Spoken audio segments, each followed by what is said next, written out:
Hi అందరికీ నమస్కారము. కొత్తగా యూట్యూబ్ ఛానల్ పెట్టిన లైక్ చేయండి, షేర్ చేయండి, సబ్స్క్రైబ్ చేయండి. ప్లీజ్ కొన్ని కామెంట్లు కూడా పెట్టండి.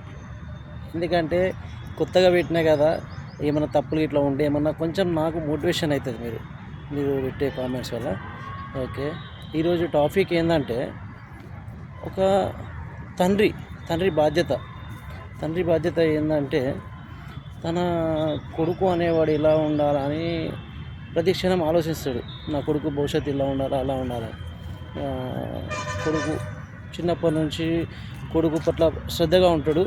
అతనికి ఏం కావాలన్నా కానీ రేపటి ఫ్యూచర్ అంటే ఈయనే లైఫ్లో సఫర్ అయినా నేను ఇన్ని ఇబ్బందులు పడ్డా నా పిల్లలు కూడా ఇబ్బందులు పడొద్దని, కొడుకులు మంచి పొజిషన్లో ఉండాలని ప్రతి తండ్రి కోరుకుంటాడు. కానీ ఏదో ఒక సందర్భంలో కొడుకును కానీ ఎవరన్నా ఒక చేసిండు అనుకో, ఏదన్నా తప్పు పొరపాటు వల్ల పిల్లలు తప్పు చేయటం వల్ల ఏదన్నా కోపం వచ్చి ఒక చేసిండు అనుకో, కోపం వచ్చి అప్పుడు ఆ రోజంతా తండ్రి కుమిలిపోతాడు. బయటికి పోయిండు అనుకో, నేను ప్రాణం కన్నా నా కొడుకును అంత మంచిగా చూసుకునేవాని ఈరోజు ఒక చేసిన అని ఆ తండ్రి ఆ ప్రాణం విలవిల ఆడుతూ ఉంటుంది.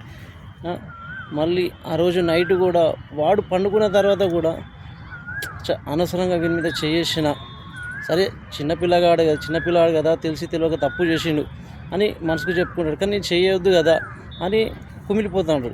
కానీ ఎప్పుడైనా కానీ తండ్రి ప్రేమ బయటికి చూపించలేడు, లోపటినే బాధ భరిస్తూ ఉంటాడు.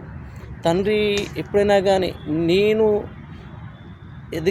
చేయలేని పనులు నా కొడుకు చేయాలి అంటే వాడు ఒక ప్రయోజకుడు కావాలి. ఎప్పుడైనా కానీ కొడుకు పుట్టగానే తండ్రి ఎంత సంతోషపడతాడో, కానీ ఆ కొడుకు ఎదిగినాక అదొక ప్రయోజకుడు అయినాక 100 రెట్లు సంతోషం అసలు సంతోషం ఆ రోజు ఉంటుంది తండ్రికి, ఏ తండ్రికైనా కానీ.